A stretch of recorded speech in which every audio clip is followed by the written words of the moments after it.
So much has changed the past 25+ years, but somehow the Scream franchise still is able to wring a good jump scare out of a ringing landline phone.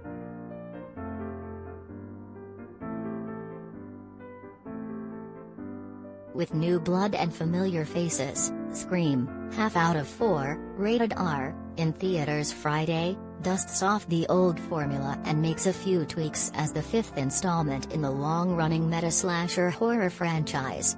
Original stars Neve Campbell, Courteney Cox and David Arquette return, as well as the mysterious killer Ghostface, for a film that's scorier and less playful than previous films. Even a fresh batch of newcomers can't keep the staleness from creeping in, although the new Scream nicely mines modern movie discourse in a way to justify its own existence.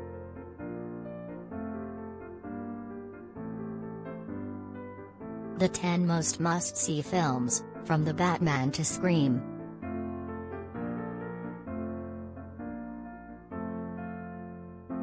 The fictional small California town of Woodsboro has a plenty bloody history, so it's no surprise when Ghostface shows up for the first time in a decade, hunting a new crop of teenagers all related to the locale's murderous past.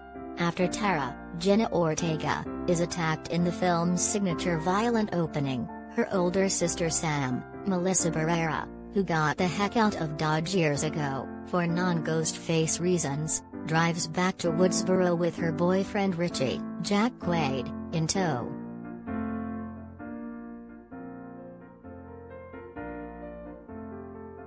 Tara's friends worry that they're next, for good reason.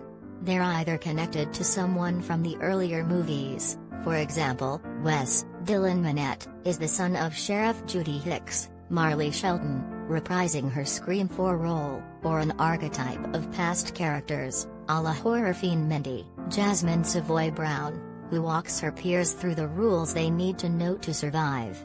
In the end, Sam is the character most needing to deal with her history and this haunted place on the way to Ghostface's ultimate reveal.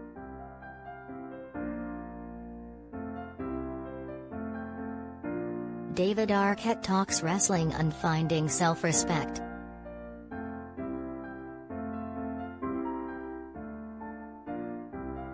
Of course, the real experts are the people who lived through the earlier melees. Lawman Dewey, Arquette, stayed in town and has seen better days, though when Ghostface reappears, he texts Sidney Prescott, Campbell, the franchise's iconic final girl and now a concerned mom, and old flame Gail Weathers, Cox, who's hit the big time as a New York morning show host. The trio is reunited yet again, a welcome sight for longtime fans, though they often pull focus from fleshing out the newer personalities.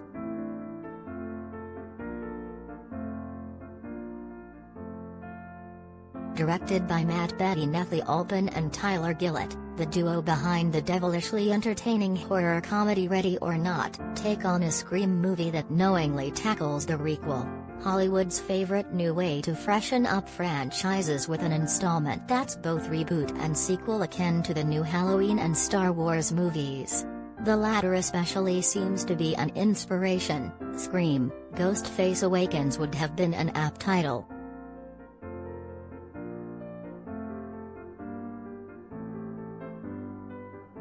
The younger characters have a meta-discussion about how no one likes how the 8th Stab movie, the films within the films of the Scream movies, was an elevated horror project a la The Witch and Hereditary.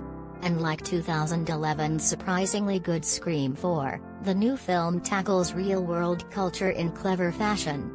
It's also a showcase for a lot of budding movie star talent, most notably Ortega, Barrera, Quaid, and Brown, though Arquette also gets a chance to turn in a great multi-layered performance.